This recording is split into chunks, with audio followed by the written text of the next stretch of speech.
তাহলে ধন সম্পদ, সন্তান সন্ততি, এগুলোর পিছনে মানুষের কিন্তু অনেক সময় যায়। কত যে ঝামেলা, তার সমস্যা নেই, বা দিন রাত ছোটাছুটি, সকাল সাজে, শুধু সময় হয় না তার দিনের কাছে। এটা অনেক ধরনের ব্যস্ততা আমাদের জীবনে আছে, কিন্তু দিনের পথে আমাদের সময় কতটুকু ব্যয় হচ্ছে, এটা বিশেষভাবে আমাদের খেয়াল রাখতে হবে। দিবসের দিক জুড়ে চাকরির দায়, রাত্রি রাদাদি চলে ব্যবসায়, ইয়ে বড় সংসার, যুক্তির নেই পা, ঘুম সে পালিয়ে বেড়ায় শরম লাজে, শুধু সময় হয় না তার দিনের কাছে। তাহলে সারাটা দিন আমার কিভাবে ব্যয় হয়ে যাচ্ছে, শেষ হয়ে যাচ্ছে, ব্যবসা বাণিজ্য, চাকরি বাকরি, সন্তান সন্ততি, কিন্তু দিনের পথে আমার সময় কতটুকু অতিবাহিত হচ্ছে, এটাও বিবেচ্য বিষয়।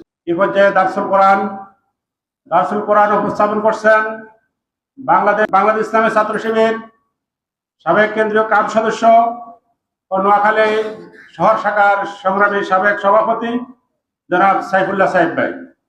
أعوذ بالله من الشيطان الرجيم بسم الله الرحمن الرحيم يا أيها الذين آمنوا لا تلهكم أموالكم ولا أولادكم عن ذكر الله ومن يفعل ذلك فأولئك هم الخاسرون وأنفقوا مما رزقناكم من قبل أن يأتي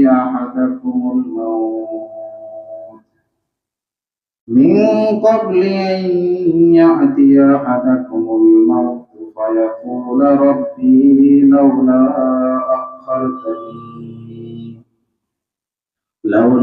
أخرتني إلى أجل قريب فأصدق وأكن من الصالحين ولن يؤخر الله نفسا إذا جاء أجلها والله خبير بما تعملون صدق الله العظيم। ইরশাদ হচ্ছে, বিতাড়িত শয়তানের কাছ থেকে আল্লাহর কাছে পানা চাই। পরম করুণাময় অসীম দয়ালু আল্লাহর নামে শুরু করছি। হে ইমানদারগণ, তোমাদের ধন সম্পদ ও সন্তান সন্ততি যেন তোমাদেরকে আল্লাহর স্মরণে উদাসীন না করে, আর যারা এরূপ উদাসীন হবে তারাই তো ক্ষতিগ্রস্ত। আর তোমাদেরকে যে রিজিক দেওয়া হয়েছে তা থেকে তোমরা ব্যয় করো তোমাদের মৃত্যু আসার আগেই, অন্যথায় মৃত্যু আসলে তোমরা বলবে, হে আমার রব, আমাকে আরো কিছু কাল অবকাশ দেওয়া হোক, যাতে আমি সদকা এবং সৎকর্ম করতে পারি। কিন্তু নির্ধারিত সময় এসে যাওয়ার পর আল্লাহ কাউকে অবকাশ দিবেন না। তোমরা যা করো সে সম্পর্কে আল্লাহ অবশ্যই অবগত। আল্লাহ তাআলা যা বলেছেন সত্যই বলেছেন।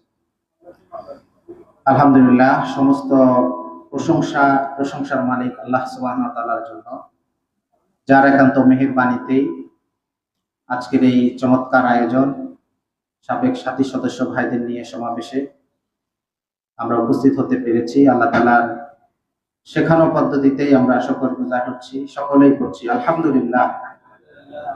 দুরূদ এবং সালাম বিশ্ব মানবতার মুক্তির দূত, সর্বকালের সর্বযুগের সর্বশ্রেষ্ঠ মহামানব প্রিয় নবী মুহাম্মদ রাসূলুল্লাহ সাল্লাল্লাহু আলাইহি সাল্লামের শানে দিন প্রতিষ্ঠার সংগ্রামে যুগে যুগে যারা জীবন উৎসর্গ করেছেন, তাদের সর্বোচ্চ মর্যাদা জান্নাত কামনা করে নির্ধারিত বিষয়ের উপর আমার কথা শুরু করছি। সম্মানিত ভাইরা, শুরুতে যে কথাটি বলতে চাই, জামাত ইসলামী এবং ইসলামী ছাত্র শিবির তাদের মৌলিক বেশিরভাগ প্রোগ্রামগুলোকেই কোরআন দিয়ে শুরু করে।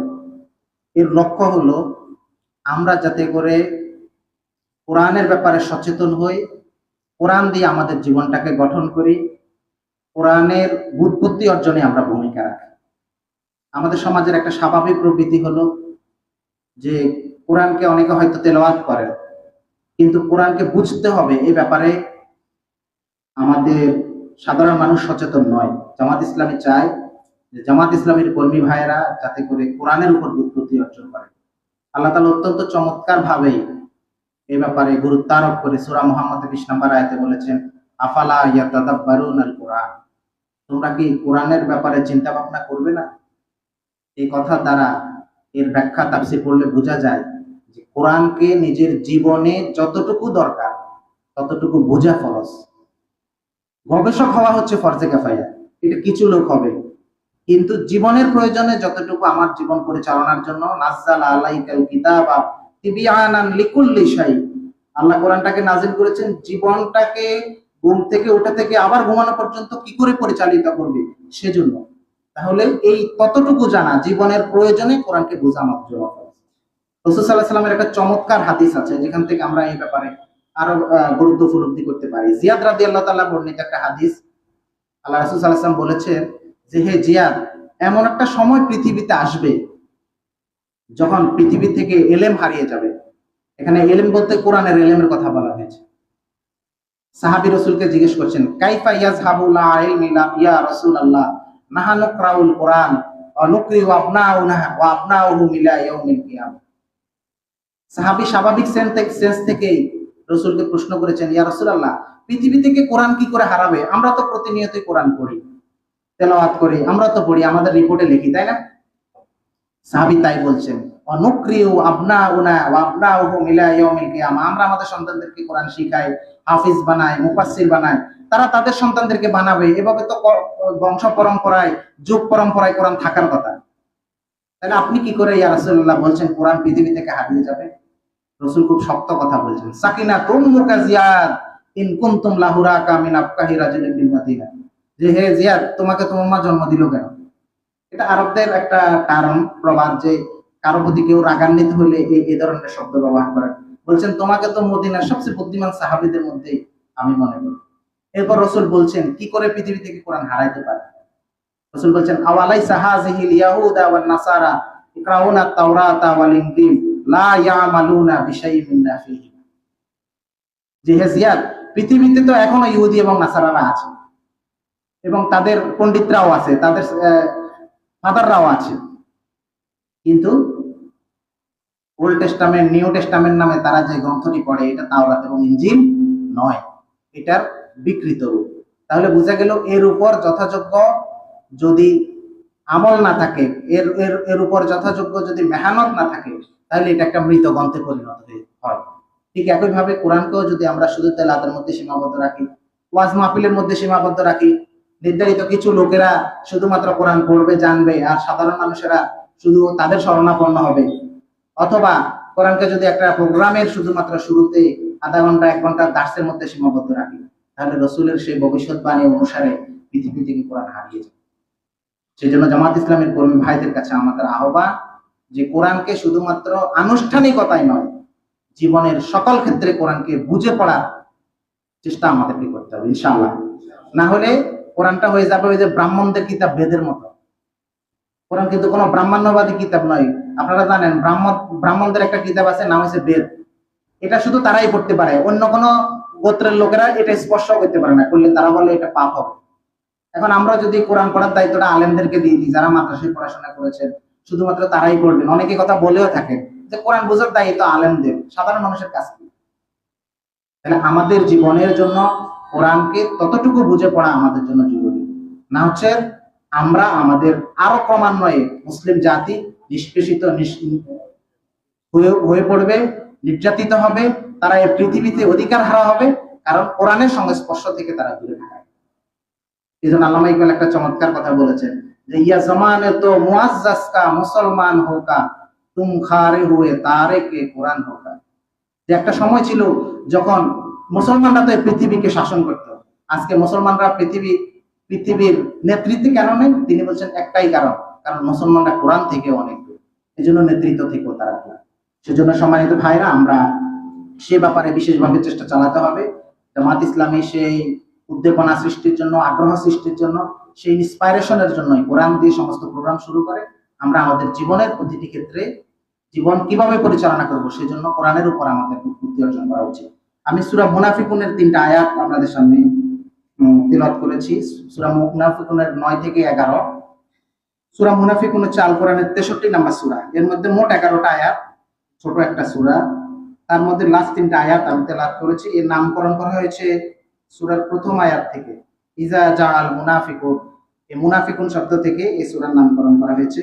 মুনাফিকুন মানে হচ্ছে যারা মুখে একরকম বলে আর অন্তরে যাদের অন্যটা থাকে। মুনাফিক শব্দটা আমরা অনেকেই জানি, এটা ব্যবহার আমাদের সমাজে আছে।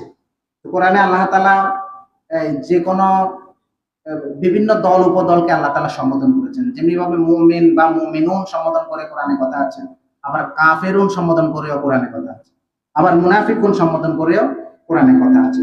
ঠিক একই ভাবে কোরআনে আল্লাহ তাআলা ইহুদিদের নিয়ে কথা বলেছেন, কোরআনে আল্লাহ তাআলা নাসারাদের নিয়ে কথা বলেছেন, আবার কোরআনে আল্লাহ তাআলা আহলে কিতাবদের নিয়ে কথা বলেছেন, মুশরিকদের নিয়ে কথা বলেছেন। এভাবে বিভিন্ন দল উপদল নিয়ে আল্লাহ তাআলার কথা আছে। যেমন আহলে কিতাব নিয়ে বলছেন, কুলি আহলাল কিতাব তাওয়ালা ইলা কালিমাতিন সাবাইন বাইনানা ওয়া বাইনাকুম। ইহুদি মুশরিকদের নিয়ে আল্লাহ তাআলা বলেছেন, লাতাজিদান্না আশাদান নাস। মদিনায় বনি মুস্তালিক যুদ্ধ অভিযান থেকে রাসূল সাল্লাল্লাহু আলাইহি ওয়াসাল্লাম ফেরার পথে মুনাফিকদের চরিত্র উন্মোচন করা হয়েছিল এই সূরাতে। এই সূরা দিয়ে আল্লাহ তাআলা জানিয়ে দিয়েছেন রাসূলকে যে আসলে ইসলামের জন্য কারা বেশি ক্ষতি করে। একটা তো হলো কাজগুলোকে মুমিনদের সম্বোধন করে বলেছেন, আগের কথাগুলো যেহেতু মুনাফিকদের জন্য, এই জন্য 9 নম্বর আয়াত থেকে আল্লাহ শুরু করছেন যে ইয়া আইয়ুহাল্লাযিনা আমানু, হে ঈমানদারগণ। এতক্ষণ বলছেন মুনাফিকদের কাজ কি কি, এখন বলছেন যে মুমিনরা, তাহলে তোমাদের কি কি করা উচিত, সেটাই মূলত আমাদের আজকের আলোচ্য বিষয়। তো সূরাটার মূল বিষয়বস্তু মুনাফিকদের আচরণ, রাসূল সাল্লাল্লাহু আলাইহি ওয়াসাল্লামের সাথে মুনাফিকদের যে কথোপকথন ছিল সেগুলো, এবং দুনিয়ার মোহে না পড়ার ব্যাপারে এই সূরার মধ্যে কথা। মৃত্যুর পূর্বে যাতে মানুষ আল্লাহর প্রতি রুজু হয়, আল্লাহর প্রতি কাছেই ফিরে আসে, আল্লাহর সিদ্ধান্তের কাছেই মাথা নত করে, সে ব্যাপারে আল্লাহ তাআলা কথা বলেছেন। আমি সংক্ষিপ্ত ব্যাখ্যা আপনাদের সামনে উপস্থাপন করছি। প্রথম 9 নম্বর আয়াতে আল্লাহ তাআলা বলছেন, ইয়া আইয়ুহাল্লাযিনা আমানু, হে ঈমানদারগণ। আমি বলছিলাম এখন যা কথা বলা হবে এগুলো হচ্ছে ঈমানদারদের জন্য। কি বলছেন আল্লাহ তাআলা, লা তুলহিকুম আমওয়ালুকুম ওয়ালা আওলাদুকুম আন যিকরিল্লাহ, যে তোমরা তোমাদের ধন সম্পদ এবং সন্তান সন্ততি এগুলো যাতে তোমাদেরকে আল্লাহকে ভুলিয়ে না দেয়, আল্লাহর সিদ্ধান্তের উপরে এগুলো যাতে করে অগ্রাধিকার না পায়। কেন এটা না অগ্রাধিকার পেলে আল্লাহ তাআলা বলছেন, ওমাইয়া ফাল জালিক, যদি কেউ এটি করে, ফাউলাইকা হুমুল খাসিরুন, তারা হবে ক্ষতিগ্রস্ত। তাহলে এখানে আল্লাহ তাআলা দুইটি বিষয়কে বিশেষভাবে উল্লেখ করেছেন, একটা হলো ধন সম্পদ আর একটা হলো সন্তান সন্ততি। এই দুটি জিনিস আসলে দুনিয়ার জন্য চ্যালেঞ্জ। আবার বিপরীতে আমরা যদি চিন্তা করি, এগুলোই আল্লাহ তাআলা আমাদের জন্য আকর্ষণীয় করে পৃথিবীতে পাঠালেন। সূরা আল ইমরানের 14 নম্বর আয়াতে আল্লাহ তাআলা বলেছেন, যুইনা লিন-নাসি হুব্বুশ শাহাওয়াতি মিনান নিসা ওয়াল বানি ওয়াল করাতিনিল মুকান্তারাতি মিনাজ যাহাবি ওয়াল ফিদ্দাত ওয়াল খাইলিল মুসাওয়ামা ওয়াল আনামি ওয়াল হারস যালিকা মাতাউল হায়াতিদ দুনিয়া ওয়াল্লাহু ইনদাহু হুসনুল মাআব। এখানে আল্লাহ তাআলা বলছেন, আল্লাহ উইল বিউটিফাই ইউ, আল্লাহ তোমাদের জন্য এগুলোকে সৌন্দর্যমণ্ডিত করছেন, অ্যাট্রাকটিভ ইউ, তোমাদের জন্য আকর্ষণীয় করেছেন।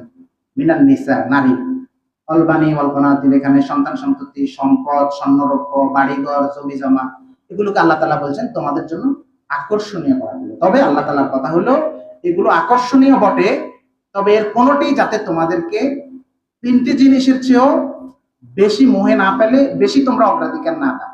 সে 3টি জিনিস হলো মিনাল্লাহি ওয়া রাসূলিহি ওয়াল জিহাদ ফি সাবিলিহি। আর এখানে বলছেন আল্লাহ তাআলা, এগুলো হলো যালিকা মাতাউল হায়াতিদ দুনিয়া, এগুলো হলো দুনিয়ার মোহ মাত্র। আল্লাহু ইনদাহু হুসনুল মাআব, আল্লাহ তাআলার কাছে তোমাদের জন্য এর চেয়ে আকর্ষণীয়, এর চেয়ে দামি বিষয় আছে। তাহলে আল্লাহ তাআলা বোঝাতে চাইলেন, দুনিয়ার যে আকর্ষণ, এটা মানুষের একটা স্বাভাবিক ক্ষেত্র হচ্ছে, মানুষ এই আকর্ষণের মধ্যে পড়বে। আমরা হয়তো প্রশ্ন করতে পারি যে আল্লাহ তাআলা এগুলো যেহেতু আমাদের জন্য চ্যালেঞ্জিং, কেন আল্লাহ তাআলা এগুলো আবার আকর্ষণীয় করলেন? যদি আকর্ষণীয় করা না হয়তো, তাহলে দুনিয়াতে আবার আমরা টিকে থাকা কঠিন। ধরেন যদি নারীর প্রতি আকর্ষণ না থাকতো, তাহলে তো পরিবার ব্যবস্থা থাকতো না। যদি পরিবার, সন্তান সন্ততির প্রতি আকর্ষণ না থাকতো, তাহলে ওই যে পশ্চিমে যে পরিবার ব্যবস্থা নাই, ব্রোকেন ফ্যামিলি, আমাদের এখানে তাই তৈরি হয়। তাহলে বোঝা গেল যে রব্বানা মা খালাকতা হাযা বাতিলা, আল্লাহ কোনো কিছু অনর্থক করেন না। এই যে আকর্ষণীয় করলেন, এটাও সোসাইটির একটা সুবিধার জন্য, সোসাইটি একটা ব্যালেন্সের জন্য করেছে। ঠিক একইভাবে এটাকে আবার বেশি আকর্ষণীয় মনে করলে, তখন আবার আল্লাহর যে নির্ধারিত সীমা রাখা, আল্লাহর যে নির্দেশ, এটা অমান্য করা হবে। তাহলে আল্লাহ তাআলা এখানে বোঝাতে চাইলেন যে তোমাদের ধন সম্পদ এবং সন্তান সন্ততি এগুলোকে তোমরা অবশ্যই ভালোবাসবে, কারণ এটা আল্লাহ তাআলা ভালোবাসার করে আল্লাহ তাআলা বলছেন যে ইন্না মিন আজওয়াজিকুম ওয়া আওলাদিকুম আদুওয়া লাকুম ফাহজারু। আবার আল্লাহ তাআলা এগুলোকে বলেছেন আল মালু আল বানু জিনাতুল হায়াতিদ দুনিয়া, নিশ্চয় মাল সম্পদ এগুলো আল্লাহ মানুষের জন্য একটা নেয়ামত, একটা আকর্ষণ, তার একটা ভালোবাসার জিনিস, তাকে এটাকে আকর্ষণীয় করে আল্লাহ তাআলা দিয়েছেন। তাহলে এর প্রত্যেকটি আমাদের জন্য দরকারি, কিন্তু এর কোনোটি যাতে করে আল্লাহর সিদ্ধান্তকে অমান্যের পথে না যায় সে ব্যাপারে মূলত আমাদেরকে খেয়াল রাখতে হবে। সম্মানিত ভাই, ঠিক একইভাবে সূরা তাওবার 24 নম্বরে আল্লাহ তাআলা বলছেন কুল ইন কানা আবাউকুম ওয়া আবনাউকুম ওয়া ইখওয়ানুকুম ওয়া আজওয়াজুকুম ওয়া আশিরাতুকুম ওয়া আমওয়ালুন তারাকতুমুহা ওয়া তিজারাতান তাখশাউনা কাসাদাহা ওয়া মাসাকিনা তারদাউনাহা আহাব্বা ইলাইকুম মিনাল্লাহি ওয়া রাসূলিহি ওয়াল জিহাদ ফি সাবিলিহি ফাতারাব্বাসু হাত্তা ইয়াতিয়াল্লাহি বিআমরিহি। এখানে আল্লাহ তাআলা বলছেন 8টা জিনিসের কথা, সেগুলোর মধ্যে আছে ধন সম্পদ, সন্তান সন্ততি, পিতামাতা, ভাই, তারপরে দামি ঘোড়া, জমি জমা, ঘর বাড়ি। আল্লাহ তাআলা বলছেন এগুলোর কোনোটি যাতে করে আল্লাহ, তার রাসূল এবং জিহাদ ফি সাবিলিল্লাহ এর কোনোটিকে, এই 3টা জিনিসের চেয়ে বেশি প্রাধান্য না পায়। আল্লাহ বলছেন যদি কেউ এগুলোকে প্রাধান্য দেয় ফাতারাব্বাসু, তাহলে অপেক্ষা করো হাত্তা ইয়াতিয়াল্লাহি বিআমরিহি, আল্লাহর সিদ্ধান্ত আসার আগ পর্যন্ত। তার মানে হলো ওই ব্যক্তির জন্য আল্লাহ তাআলার যে সিদ্ধান্ত আসবে সেই সিদ্ধান্তটি তার জন্য ভালো হবে না, তার জন্য আশঙ্কা স্বরূপ। সেই জন্যই আল্লাহ তাআলা বলছেন এখানে যে তোমরা এগুলোকে খেয়াল করো। আল্লাহ তাআলা এখানে সে কথাটাকে, এখানে আল্লাহ জিকির যদিও বলা হয়েছে, আল্লাহ জিকির মানে আল্লাহর যে কোনো সিদ্ধান্ত। আল্লাহর জিকির মানে আল্লাহর আনুগত্যের পথে তোমাদের ধন সম্পদ, সন্তান সন্ততি যাতে বাধা না হয়ে যায়, এগুলোর মোহে পড়ে যাতে তোমরা পিছিয়ে না থাকো, এগুলোর ব্যস্ততায় পড়ে তোমরা যাতে করে আল্লাহর দিনকে, আল্লাহর সিদ্ধান্তকে ভুলে না যাও। আমরা এখানে যারা আছি এই সমস্ত ভাইরা তো ছাত্র শিবির থেকেই আমরা ছুটি নিয়ে এখানে আসলাম। তাহলে আমাদের হওয়ার কথা ছিল একেবারে কাল বিলম্ব না করেই আমরা সংগঠনের পরবর্তী যে দাবি, সংগঠনের আমাদের জন্য সর্বোচ্চ যা করণীয় সে ব্যাপারে আমরা ভূমিকা রাখি। কিছুটা সময় তো গ্যাপ হলো, না হলে তো ভাইরা আজকে আপনাদেরকে এখানে রাখতেন না, বা আমাদের বিদায়ের তো একটা সময় পার হয়েছে। তাহলে বোঝা গেল আমরা এক্ষেত্রে হয়তো বা ক্যারিয়ার নিয়ে অথবা পরিবার নিয়ে এত একটা ঝামেলায় পড়ে গেলাম যে আমাদের এখন একটু সংগঠনের কার্যক্রমে, দিনের পথে, আল্লাহর পথে কার্যক্রমে কিছুটা গ্যাপ হচ্ছে, যার কারণে আমরা পিছিয়ে আছি। তাহলে সেই জায়গাটাকেও আমাদের এই আয়াত থেকে বিশেষভাবে খেয়াল করতে হবে। সম্মানিত ভাই, যদি না হয় তাহলে আল্লাহ তাআলা সন্তান সন্ততিকেও আমাদের জন্য কিন্তু পরীক্ষা হিসেবে দিয়েছে, ধন সম্পদকেও পরীক্ষা দিয়েছেন। হাদিসে রাসূল সাল্লাল্লাহু আলাইহি ওয়াসাল্লাম বলছেন ওমাল আকসারুনা আমওয়ালা, মালওয়ালারা ধ্বংস হয়ে গেছে। খুব ভয়ঙ্কর কথা যে মালওয়ালারা ধ্বংস হয়ে গেছে। হযরত আবু যর বলছেন যে 3বার রাসূল এই কথা বললেন, মালওয়ালারা ধ্বংস হয়ে গেছে, মালওয়ালারা ধ্বংস হয়ে গেছে, মালওয়ালারা ধ্বংস হয়ে গেছে। সাহাবী বললেন, আমি রাসূলকে জিজ্ঞেস করলাম ইয়া রাসূলুল্লাহ কেন মালওয়ালারা ধ্বংস হয়ে গেছে? রাসূল বলছেন যারা তাদের ধন সম্পদ নিয়ে এত ব্যস্ত, ধন সম্পদ কাউকে দেয়ও না, ভাগ করে না, যারা ধন সম্পদকে বন্টন করে না, যেখানে যার হক আছে সে হক আদায় করে না। আল্লাহ তাআলা ধনীদের সম্পদে তো, যে সম্পদহীন ব্যক্তি, গরিব, তাদের জন্য তো আল্লাহ তাআলা এখানে অংশ রেখেছেন। ফি আমওয়ালিহিম হাক্কাল লিসাইলি ওয়াল মাহরুম, সাইল এবং মাহরুমদের জন্য হক রেখেছেন ধনীদের সম্পদে। সে ব্যাপারেও তারা সচেতন নয়, শুধু নিজেকে নিয়ে আছে। তাহলে এখানে সম্পদের মালিক হওয়াটা, এটা যেমনি ভাবে সম্মানের, এটি যেমনি ভাবে দুনিয়ার জীবনে ভালো থাকার একটা মাধ্যম, ঠিক একই ভাবে সম্পদ আমার জন্য আযাব হয়ে যেতে পারে। সম্পদ আমার জন্য পরবর্তী সময়ের জন্য, সম্পদ আমার জন্য কাল হয়ে দাঁড়াতে পারে। তাহলে সেই ব্যাপারেও আমরা বিশেষভাবে খেয়াল রাখতে হবে। আমাদের মনে রাখতে হবে যে এই ধন সম্পদের এই ব্যস্ততার অজুহাত দিয়ে আল্লাহর কাছে কিন্তু আমরা পার পেতে পারবো। হাদিসে খুব চমৎকার যে রাসূল সাল্লাল্লাহু আলাইহি ওয়াসাল্লাম বলছেন কিয়ামতের দিন কতগুলো গ্রুপ তৈরি হবে যারা আল্লাহ তাআলার কাছে আসামি হিসেবে কাঠগড়ায় দাঁড়াবে। এক গ্রুপকে ডাকা হবে, বলবে যে কেন তোমরা আল্লাহর নাফরমানিতে যুক্ত ছিলে, আল্লাহর পথে কেন আসতে পারলে না? তারা অজুহাত হিসেবে পেশ করবে যে আল্লাহ আমরা ছিলাম ধনী, এত ধন সম্পদ ছিল, এগুলোর হিসাব নিকাশ, এগুলো রক্ষণাবেক্ষণ করতে করতেই আমাদের সময় পার হয়ে গেছে, যার কারণে দিনের পথে আমরা ভূমিকা রাখতে পারি। আল্লাহ রাসূল সাল্লাল্লাহু আলাইহি ওয়াসাল্লাম বলছেন হাদিসে, আল্লাহ তাদের সামনে পেশ করবেন হযরত সুলাইমান আলাইহিস সালাম, বলবে দেখো আমার নবী সুলাইমান, যিনি শুধুমাত্র মানুষের উপরে কর্তৃত্ব নয়, গোটা কায়নাতের উপরে যার রাজত্ব ছিল, পশু পাখিদের বিচার আচারও তিনি করতেন, ঠিক না? কিন্তু তিনি নবুয়তের দায়িত্ব একই সাথে পালন করেছেন, তার কথাও খেয়াল করেন। এভাবে আল্লাহ তাআলা বলবেন, সুতরাং তোমার এই অজুহাত গ্রহণযোগ্য নয়। সুতরাং আমরা সেই জায়গায় খেয়াল করতে হবে। ঠিক একইভাবে আমাদের সন্তান সন্ততি যারা এখানে একটু আহ একটা নির্ধারিত বয়সে আছেন, তাদের সন্তান সন্ততি আগামী দিনেও দিনের পথে আসার ব্যাপারে আমাদের সচেতনতা, তাদের দিনের পথে ভূমিকার ব্যাপারে আমাদের সচেতনতা, পরিবার বর্গের মধ্যে আমাদের স্ত্রী পরিজন তারাও দিনের পথে অগ্রসর কিনা, তারা কতটুকু দিনই চর্চা করেন সে ব্যাপারে সচেতনতা, এগুলোও কিন্তু এর অন্তর্ভুক্ত। তাহলে আমরা সে ব্যাপারেও কিন্তু খেয়াল করতে হবে। আমাদের এখানে শিবিরের অনেক ভাইরা আছেন, আমরা বিভিন্ন সময় দায়িত্বশীল থাকাকালীন অনেকের কাছে শুনতাম কথা যে অমুক আমাদের জামাতের দায়িত্বশীল ভাই তার সন্তানকে সংগঠনে আসতে মানানো হয়নি, ওনার কোনো সাপোর্ট পাচ্ছি না। তাহলে এটি যাতে করে এখন থেকে আমাদেরও না হয়, বা আমরা এই বিষয়টা যা আগে বলতাম সেটা যাতে করে আমাদের সচেতনতা সেখানে থাকে, আমার পরিবার পরিজনের মধ্যেও যাতে করে এটি না থাকে, সে ব্যাপারে আমাদেরকে খেয়াল করতে হবে। সম্মানিত ভাই, আমরা যদি এটি করতে পারি তাহলে আমাদের জন্য ঠিক একইভাবে যেমনিভাবে পুরস্কার, আবার এটি না করতে পারলে আমাদের জন্য আল্লাহ তাআলা খাসিরুন ক্ষতিগ্রস্ত বলেছেন। সুতরাং এই ক্ষেত্রে আমাদের জন্য মডেল হচ্ছে হযরত ইব্রাহিম আলাইহিস সালাম, একেবারে জীবন সায়ান্নে যিনি সন্তানের মালিক হয়েছেন, অথচ আল্লাহ তাআলা তাকেই কোরবানি করার জন্য আল্লাহ তাআলা নির্দেশ দিয়েছেন, ইন্নী আরা ফিল মানাম। তাহলে এই যে ইব্রাহিম আলাইহিস সালাম সে পরীক্ষা দিলেন, সন্তান সন্ততির মোহে পড়া যাবে না। যত সে মানে একেবারে জীবনের শেষ বয়সে তিনি সন্তানের মালিক হয়েছেন, কিন্তু এটাতেও তাকে এই মোহ কাটাইতে হবে, সে জায়গায় তিনি কিন্তু পাশ করেছেন। ঠিক একইভাবে আমরা যাতে করে খেয়াল করি। এরপর আল্লাহ তাআলা বলছেন যে ওয়ানফাকু, তোমরা আল্লাহর রাস্তায় দান করো, মিম্মা রাযাকনাকুম, তোমাদের রিজিক থেকে, আইয়াতি আহাদাকুমুল মাউত, তোমাদের কাছে মৃত্যু আসার আগে। তার মানে হচ্ছে মৃত্যু তো আমাদের জন্য আসবে, ধ্রুব সত্য এটা, মৃত্যু থেকে কেউ পালানোর সুযোগ নাই। ইংরেজিতে একটা কথা আছে, ডেথ কিপস নো ক্যালেন্ডার। মৃত্যু হলে এমন এক জিনিস যেটা কোনো ক্যালেন্ডার মেনে আসে না, যে কোনো সময় আমার কাছে আসতে পারে। তাহলে এই মৃত্যু আসার আগেই, তার মানে প্রতিনিয়তই, মৃত্যু কখন আসবে এটা আমরা জানি না, কিন্তু প্রতিনিয়তই দানের ব্যাপারে যাতে আমরা সচেতন, দান করার ব্যাপারে, সাদকার ব্যাপারে আমরা যাতে করে সচেতন হই, সেটি আল্লাহ তাআলা বলছেন। ওয়ানফাকু মিম্মা রাযাকনাকুম, তোমরা তোমাদের রিজিক থেকে দান করো। কথাটা খুবই কিন্তু চমৎকার ভাবে আল্লাহ বলছেন যে রিজিক থেকে দান করা। অনেকে মনে করে যে তিনি অনেক অর্থের মালিক হলে, তিনি অনেক সম্পদশালী হলে, তার অনেক সামর্থ্য হলে তারপর তিনি দান করবেন। এই জন্য আল্লাহ তাআলা দানের ব্যাপারে বলছেন রিজিক থেকে। সূরা বাকারাতে সে কথাটা আছে, ওয়ামিম্মা রাযাকনাহুম ইউনফিকুন, আর তোমরা দান করবে তোমাদের রিজিক থেকে। কারণ পৃথিবীতে এমন কোনো মানুষ নাই যার রিজিক নাই, তাই না? ওমা মিন দাব্বাতিন ফিল আরদি ইল্লা আলাল্লাহি রিজকুহা, আল্লাহ বলছেন পৃথিবীতে বিচরণশীল এমন কোনো প্রাণী নাই যার রিজিক নাই, যাকে আল্লাহ রিজিক দেন।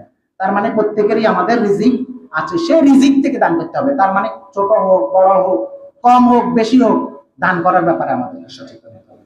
দানের ব্যাপারে আল্লাহ রাসূল সাল্লাল্লাহু আলাইহি ওয়াসাল্লাম হাদিসে বলছেন বেলাল রাদিয়াল্লাহু তাআলাকে, যিনি এত গরীব, যার নিজের গায়ের জামাটাও তার না, সেই বেলাল রাদিয়াল্লাহু তাআলাকেও আল্লাহ রাসূল বলছেন আনফিক ইয়া বেলাল লা তাকশা মানজিল আরশিল কুরআন, যে বেলাল দান করো, তুমি যত দান করবে তত তোমাকে আল্লাহ বাড়াই দিবে। তাহলে আমরা যাতে এই অজুহাত পেশ না করি যে আমি তো কিছু করি না, আমি তো মাত্র ছাত্র জীবন থেকে ছুটি নিলাম, আমার তো আয়ের কোনো উৎস নাই। এই জন্য জামাত এটাকে ঠিক করছে যে আমাদের প্রতি মাসে আয়ের 5% বলা হয়েছে। তো অনেকে বলে আমার আয় নাই, এই জন্য বলা হয়েছে যে ব্যয়ের 5% দিবেন। তাহলে ব্যয় তো হয়, আয় হয় না, কিন্তু ব্যয় হয়। ব্যয় থেকে ওই রিজিকের অংশ থেকে 5% দিবেন। তাহলে সেইভাবে আমাদেরকে দানের ব্যাপারে সচেতন হতে হবে। আল্লাহ তাআলা বলছেন ওয়ানফাকু মিম্মা রাযাকনাকুম, তোমরা তোমাদের রিজিক থেকে দান করা, আইয়াতি আহাদাকুমুল মাউত, তোমাদের কাছে মৃত্যু আসার আগে। এটা সূরা বাকারাতেও আল্লাহ তাআলা বলছেন, সূরা আল ইমরানের 134 নম্বর আয়াত, আল্লাযিনা ইয়ানফিকুনা ফিস সাররাই ওয়াদ দাররাই ওয়াল কাযিবিনাল গায়জ ওয়াল আফিনা আনিন নাস আল্লাহু ইউহিব্বুল মুহসিনিন। এখানে আল্লাহ তাআলা বলছেন যে যারা আল্লাহর রাস্তায় দান করেন, ফিস সাররাই ওয়াদ দাররাই, সচ্ছল অবস্থায়, অসচ্ছল অবস্থায়। আমরা সচ্ছল অবস্থায় দানের কথা জানি। হযরত ওসমান রাদিয়াল্লাহু তাআলা, তাকে আল্লাহ রাসূল বলছেন যে ওসমান, মদিনায় দুর্ভিক্ষ চলছে, তুমি দান করো। ওসমান ছিলেন সচ্ছল ব্যক্তি, বড় ব্যবসায়ী। তিনি বলছেন সিরিয়া থেকে আমার ওট বোঝাই করা মালামাল আসতেছে, কি এর পরিমাণ কতটুকু?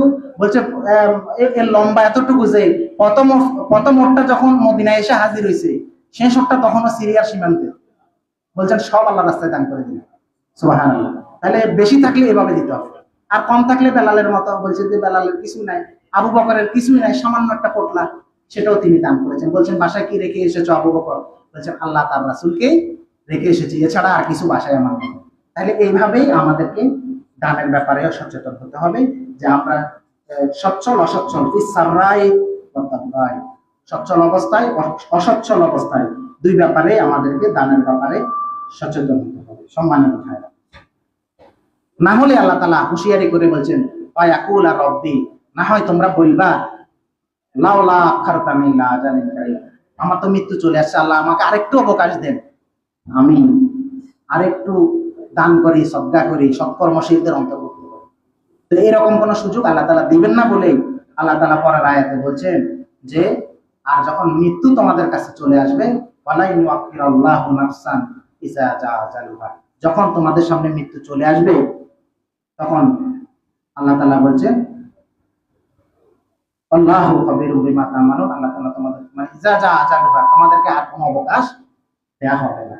সুতরাং মৃত্যু আসার আগেই পালাউলা ইযা বালাগাতিল হুলকুম, মৃত্যু কণ্ঠনালীতে চলে আসলে তখন আর তাকে কোনো অবকাশ দেওয়া হয় না। কারণ এরকম অবকাশ তো ফেরাউনও চাইছিল, তাই না? এর আগে মুসা আলাইহিস সালামকে হত্যার জন্য তার বাহিনী নিয়ে মুসা আলাইহিস সালামকে পাকড়ায় করেছিল, কিন্তু যখন একেবারে দেখলো যে তার আর বাঁচার কোনো সম্ভাবনা নাই, তখন বলছে আমানতু আন্নাহু লা ইলাহা ইল্লাল্লাযী আমানু বিহি বানু ইসরাঈল। তখন আল্লাহ তাআলা কিন্তু তাকে আর সুযোগ দেননি। ঠিক একই ভাবে আমরাও দানের ব্যাপারে, আল্লাহর বিধান পালনের ব্যাপারে, আল্লাহর আনুগত্যের ব্যাপারে, আল্লাহর দ্বীনের পথে অগ্রসর হওয়ার ব্যাপারে আগেই সিদ্ধান্ত নিতে হবে। নচেত আমরা যদি সবগুলো আগামীকাল থেকে, আগামী বছর থেকে আর একটু স্টাবলিশড হই, আর একটু পেশাগত জায়গায় একটু ভালো করি, তারপরে আন্দোলনে অ্যাক্টিভ হব, তারপরে দায় দায়িত্ব পালন করব, এরকম কোনো গ্যারান্টি তো আমাদের জীবনের নেই। শেক্সপিয়ার খুব চমৎকার একটা কথা বলেছেন, tomorrow and tomorrow and tomorrow creeps in the pretty face from day to the last syllable of recorded times without making any noise. তিনি বলছেন যে আমার কাছে মনে হয়েছিল আমি আগামীকাল থেকে সবকিছু করব, আর আগামীকাল আগামীকাল আগামীকাল বলে আমার জীবনের যে নির্ধারিত রেকর্ড, নির্ধারিত সময়, last syllable of recorded Times, মানে আমার জীবনের যে শেষ প্রান্ত বিন্দু, সেখানে আমি পৌঁছে গেছি, কিন্তু আমার জীবনে ওই আগামীকাল আসে নাই যে আগামীকাল থেকে আমি সব করবো ভেবেছিলাম। তাহলে আমরা যদি ভাবি যে আগামী বছর থেকে, আগামীকাল থেকে, এরকম চিন্তা যদি আমরা করি, তাহলে আমাদের অবস্থা ঠিক তাই হবে। এই জন্য আমাদেরকে মনে রাখতে হবে সবকিছু আগামীকাল নেই, আজ থেকেই আমাদেরকে শুরু করতে হবে। ইকতারাবা লিন-নাসি হিসাবুহুম ওয়া হুম ফি গাফলাতিন মুরিদুন।